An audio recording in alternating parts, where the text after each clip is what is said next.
Welcome to We Make Children's Books, the podcast that takes you through the imaginative minds of children's book authors and artists.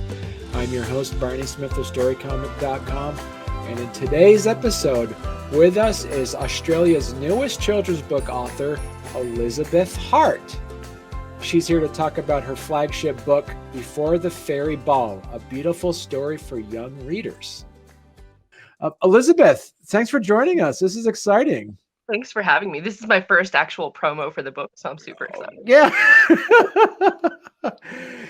Yeah, we talked a bit before we went on the air about your inspiration behind the book. Do you want to kind of give for our viewers and our listeners kind of a background of how you created Before the Fairy Ball? So yeah, like I said, disclaimer for all the hardworking writers out there, because if you hate me, I'll understand. Basically, this book, I'm gonna tagline when I make my website. It's Elizabeth Hart, the unlikely children's author, because it wasn't my goal.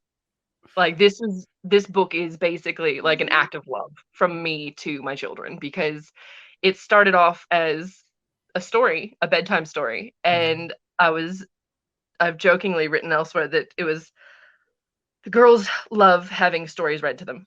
And I have 4 children. I have like a 9-year-old and triplet 7-year-olds. So my time and my effort towards the end of the day when they want a story read is just non-existent. So the times that they get stories is more not than actually happening, right? So I was like, okay, they want a story. It's been a while. If I pick a book, they're gonna know if I don't finish it. So I'll just tell them a story, and that way I can end it when I want to, and it'd be like, oh, ta-da, at the end. Okay, finished. I convinced myself that it would be the faster option. So I started telling the story, and of course, I made the characters my girls. It was Sarah and Sophia, and their characters, their characteristics, their personalities became their personalities, and it was, oh, they like fairies, so bam, they're fairies. Um, Eventually, I got tired of telling the story on that one night, and it wasn't really at a finishing point, so I kind of like made a chapter ending and said, okay, we'll finish it tomorrow. That ended up happening like 6 nights in a row. I was like, this is supposed to be faster. It was clearly just not faster, but that's okay. It ended up being a full story, and I had been taking notes as I went along, so I remembered when I went back the next time, because it wasn't even like one night in between stories. It was potentially like a week. So I had to have the notes, knew exactly what I had told them last time, because God help me, they would call me up on it if something wasn't right. So I had, at the end, I had this beautiful set of notes that documented the entire story arc, and I'd actually ended up having a good story, like from finish or start to finish. It was had the full character development. It had, the events, it had the challenges, it had the character, the conflict resolution, it had all these things, right? And I was like, okay, well, why don't I at least take these, turn it into like a document or a manuscript or whatever, and then the girls can have it, because it's them basically in fantasy form. It was all inspired by them. It was all them basically. So I was doing that, and then Christmas was coming up, and I happened to have a very talented friend, Karen Gruber. If you want to look her up, I think she's at Karen Gruber Art on Instagram and Facebook. And she does a lot of watercolor work, and some of her favorite stuff to do is the fantasy. So even while I was telling this story to the girls, I had her artwork in my head. So I was like, oh, Karen, would you mind if I send you a picture of the girls' faces? Can I commission proper artwork from you, like an actual watercolor for the girls for Christmas? So she ended up doing that for me.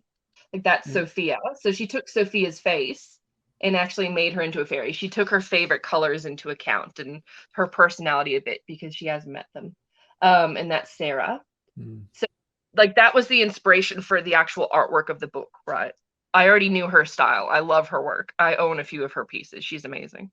And I know that she likes the fantasy and the storytelling. So I was like, oh, Karen, I was just thinking, if I wanted to actually make this into a book, like, we're self-publishing, we're not going through anyone else, it's going to be print on demand. I was like, so if worst comes to worst, I pay for all this stuff, I'm out of pocket, but I have this amazing gift to give the children.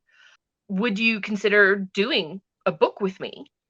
Like the story's pretty much like I need to edit it, but the story's been written. Right. We know what we're expecting. We know, we've already done the storyboarding and all that kind of stuff.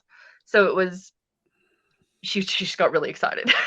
So she was keen. So now we're plugging away and doing it. And I was like, well, all right, now that we've decided to do this properly, other people might like it, because the reason that this became so important is because Sarah is on the spectrum, and Sophia suffers from pretty intense social anxiety, anxiety in general. Like if she doesn't get something right, it's more than just a talk myself down and get over it kind of thing. She writes a letter wrong and she just judges herself so hard.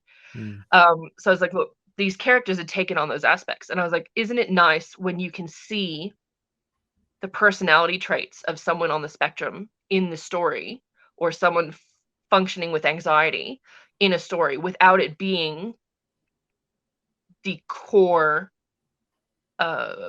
trait of that character. Like one of my biggest problems is with the surgeon who has autism. Yeah, the Good Doctor. Yeah, The Good Doctor. I don't watch it, right? Yeah. And it's those types of things where it's like, if they didn't tell you that he had autism, people with autism would still identify with him, but it wouldn't be the selling point for the character. It's like, he's not special because he has autism. He is special, period. Right. And he has amazing skills.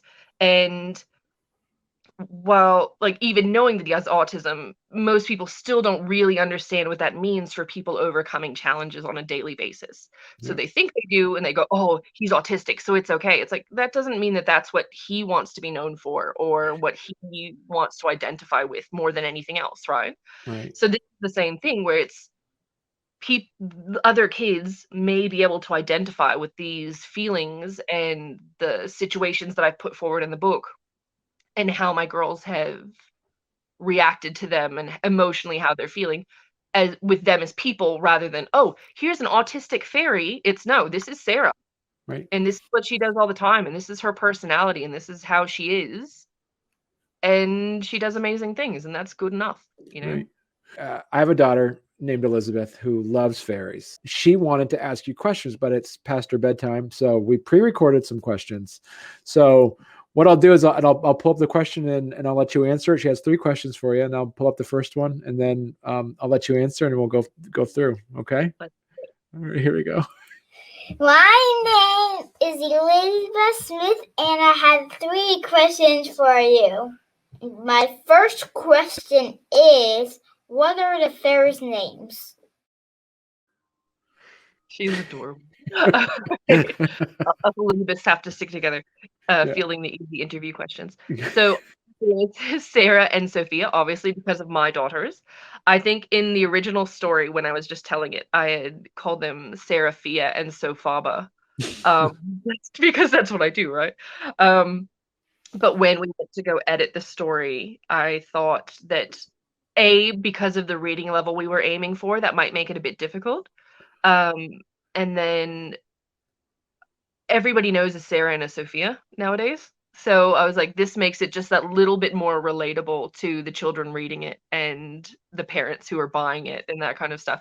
So yeah, it came from it started off ridiculously fantasy-ish, and then kind of just streamlined it into something that everyone can identify with. Okay, and well, here's her second question for you. My second question is, what do the fairies do? All right. So I'm going to assume that it means in the book rather than just in general existentially. Yeah. What do fairies do? What is a fairy?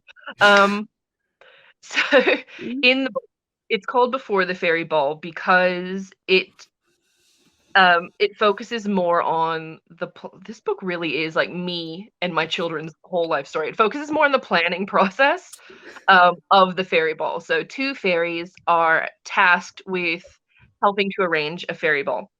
So they have to arrange the food and the music and the decoration. And during that journey, they meet the gnome. They visit the gnome kingdom, and they visit the dwarven kingdom, and they visit the human realm.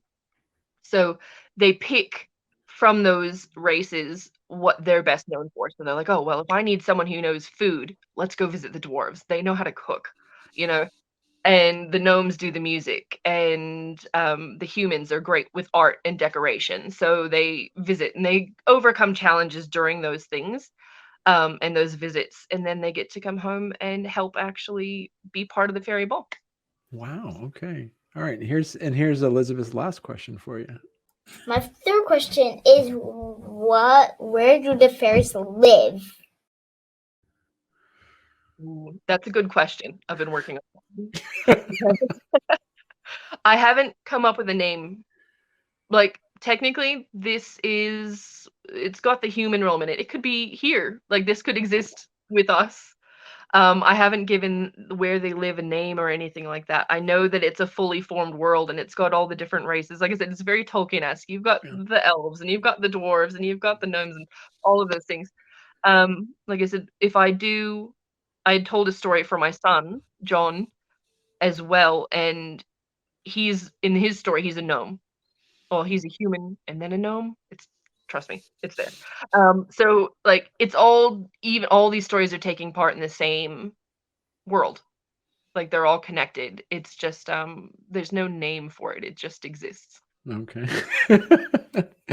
So it does lead into some of the other some questions that I wanted to ask you about. Is that, you know, in informing that, you know, the children's book. So when you're telling these stories and then you decided, hey, this is going to be a good I got something here. Were you doing any like research on like how to format a children's book or how to do this, or did it kind of just fall into place for you? I did a fair bit of research. Well, I mean, like I've seen a lot of kids' books, Right. and I knew what I wanted it to look like, and I knew which books I liked the feel of as a parent who had to read them to someone else. So there was a lot of just comfort with what I had experienced already. So I was like, all right, if that's what I'm aiming for, those were my favorites. Let's, you know, do the 8x8 books and the formatting. Luckily, Karen is quite good with the digital art as well, and she has done books in the past with other people. So I have that wealth of knowledge. So I was like, look, this is what I want to do. Is it possible? And then we're going through Ingram Spark.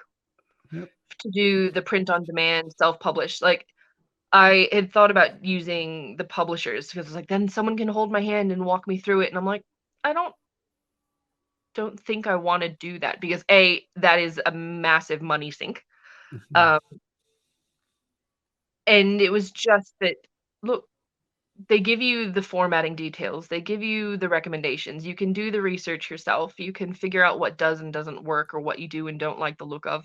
There's no, especially in today's, you know, day and age, there's no information that you can't find if Right. you look for it. So I'm sure there might be some issues later. There might be something that pops up where like, oh shoot, I didn't even know I need to do that. But it was just, you know, I did, and it helps too with my small business. I do some editing and formatting for a small publisher, for someone who assists other self-publishers, I should say. So there was a bit of the stuff where I had already kind of picked up the ins and outs of what I needed to focus on. So like I've already got the ISBNs and I've already got the barcodes and all that kind of stuff to make it as easy as possible moving forward. And I just did it all myself. I did all the applications and all that kind of stuff online. Wow. And did you to have like a certain like lesson or theme to this book? Anytime I tell them a story, I try to, like, I'm obviously being their mom, I'm very aware of where they need encouragement and where they need to just learn to trust themselves. Like I said, for Sophie, her anxiety, she's wonderful. She's a wonderful kid. And well, she's my mini me, so you know, bonus. But she's so hard on herself. Like I said, her handwriting is beautiful and tidy, and it's the same. Like my handwriting isn't that good. Her handwriting's better already. But if she writes one letter wrong, the whole thing's rubbish. I just hate it. Or she goes to art class, which she loves, and then it's, oh, my painting was wrong, so my whole day was horrible because that one thing didn't work out. So with her, it was, let's tell a story where she encounters something that doesn't go her way, Hmm.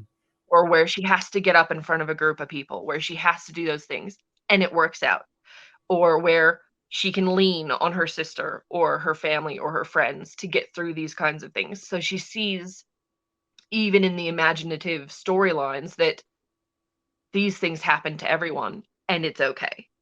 So, and then with Sarah being on the spectrum, she's very, I'll say mildly on the spectrum, because I don't, that's just the best way to describe it. She's got a general delay and a bit of emotional regulation stuff. And ultimately, though, she is just a joyful person.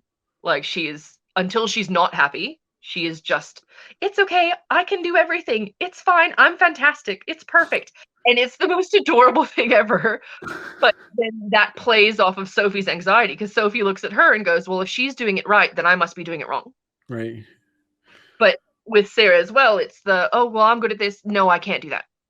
And she just won't try. So it's like, look, there's those things where you're just like, let's do a story where it's not the end of the world if something isn't perfect. Right. So that's kind of where we're at. Do you have any other characters, either like secondary or tertiary characters in there that are the mail carrier or like the teacher? Do you have any other inspired folks that are in the background? Based on anyone? Not really. I mean, there's the fairy queen, which I guess is, you know, the mother figure bossing the little fairies around. So I guess that could be me. No one else. It was really just their story. Like, Yeah. everything was based around them and what they were trying to accomplish and how they were trying to help everyone and how they dealt with the struggles and the events. So like I said, we have the other stories where Jono the gnome is, he's a human boy who doesn't have a family, and he makes a wish upon a star one time, and then when he wakes up, he's a gnome and he has grandparents and a family, and he gets to do all these stuff. And like, there's a story arc there where he gets to find a family, and like, through that one, like, I might as well say it because who knows when the book's gonna be all right. Like, with that one, he finds out in the end that like the grandparents didn't have any family either. So they had wished upon a star as well to have family. So they'd both made this wish and then had pulled them together. And then obviously Jono's afraid that when he goes to sleep, he's gonna wake up and it's all gonna be a dream. And then you get to hope for the happy ending, that kind of stuff. And that comes a bit from John is also on the spectrum. We can see a trend with my children. He has trouble not making friends, but recognizing friendships. Like, he has friends, but he doesn't logically understand that the emotional pull of a friendship. Right. So it's a bit, this was just that call for him where he's like, I just want to feel like I belong with someone. And yeah, so that's where that one came from as well. So it's very just based on the stuff that my children deal with every day. Right. And you know, you think like, my children are not special in this. Like, there are children dealing with these kinds of issues everywhere. So if my children get something out of it, surely someone else's will as well.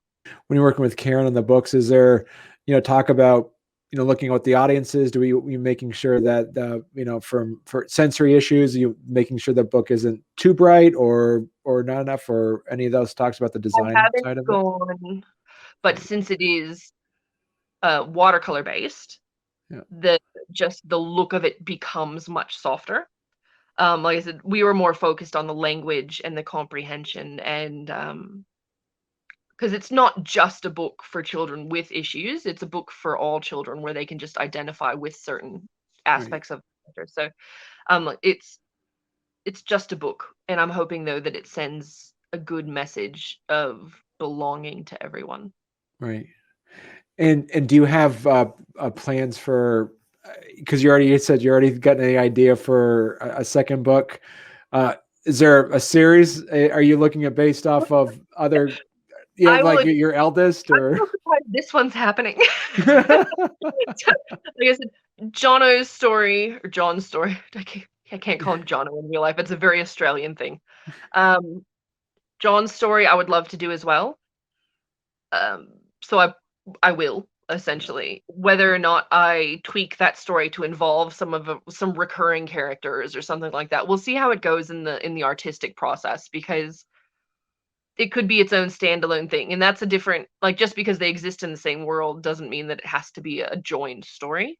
Mhm. So, I don't know, we'll see, because I don't like, as being an author and having that, like, I have the utmost respect for people who write as a job or full-time or passionately even, where it's just the stories they create in their heads and the worlds they create and the thought process they put into planning things so far in advance. Oh, some of them, I suppose. Um, it's impressive. And I don't know how many books I'm gonna make. I don't know how many stories I've got in me. I don't know how long I'm gonna do this. Is this gonna be something where I make what I'm making for my kids and put them out into the world for everyone else? Or does it become something where it's like, "Oh, well, if people really enjoy it, then yes, I can make more of an effort to make a like a series or a more, defined world for it." We'll have to just see how it goes, because it's right now for me, it's just the most important thing is getting this book done, and like, and probably in John's as well, and just getting these messages out. So now I want to, okay, now just blue sky, a couple of questions for you here. No, do you, because I'm reading this and I'm just really excited to get my hands on this book now. Is there, as, as both of us, used to be children and now we're adults. So I don't like to make a lot of presumptions here, but I'm just going Yeah, maybe to being adults is probably the biggest stretch of it. Is there, so you said, you're pretty keyed into making a second book for your son. Will there be, as your daughters grow older, is there any ideas of, all right, we got another story here? Is there something where like readers can kind of follow along and see what happens next to the fairies in a few years? I would hope so, because I hope that my relationship with my daughters is always as supportive, and I won't it's challenging. Like, all of these issues become real life challenges, right? Like, in a book, it's very glossed over and it's like, "Oh, it's all nice and fluffy," but I hope that our relationship is always me finding ways to encourage them, and Mhm. from that, I would imagine that there will always be more stories available. Like, there's always gonna be more experiences and more challenges, and, how do they deal with high school and making friends, and how do they deal with choosing what they wanna do for the rest of their lives, and the pressure they put on themselves for that kind of stuff. Like, there's always more stories available. Like, the inspiration just comes from real life. So as long as that's there, there's stories. Right. And would you change like the genre of books as they get older to kind of coincide, like, oh, with having like, you know, young adult little graphic novel books and then turn it Mhm. into like, sit down reading books or I was actually just thinking, I was like, I wonder, because this becomes based on my writing skill at that point. yeah. I'm not a bad writer, don't get me wrong. I've always been comfortable writing. It was just never my passion. I was never like, "Oh, I really wanna write a book. That's what I want." I was like, "That sounds exhausting." No. Um, so as you get into the older reading and the more involved, like, actual text-based books, I it might be something that I have to collaborate with someone with if I want Right. that to happen, but there's no reason it couldn't, and kind of grow with the girls. But I do love the idea of doing, like, a graphic novel as opposed to just a sit-down book, because then you can still, like, we can change the artwork a bit, make it a bit more edgy, make it a bit more adult looking. Mhm. Um, Everything can grow with them, because, like I said, so much of these characters is just based on them as people, Right. the colors and the looks and the faces and the personalities. Like, if we kept with that, then it would have to adjust as they got older as well. So, we'll see how it goes. Yeah. And it's gonna happen sooner than I realize, but, hopefully I've got a little while. So this is exciting then, Elizabeth. I'm really excited about this book. I know my daughter's really excited to get her hands on this book. And as I say, your friend Karen does amazing artwork on this. She And is so talented. And it matches, as you said, the storyline with the art is always always needs to have like a pretty solid match. So Well, this was one of those things where it was there. If I didn't know her and her artwork, this book would not be happening. Like, her artwork and her style is the reason I could see it being a book. Otherwise, like, if I had to source another artist and hope for the best, it would be like, no, then I'll just write the story and tell it to the girls and that'll be it. The reason it's a book is because she is so talented and has that perfect image of what I wanted to see. So. Well, this is great. Well, thank you so much, Elizabeth, for coming on the show. All right. Well, thank you very much. Thank you.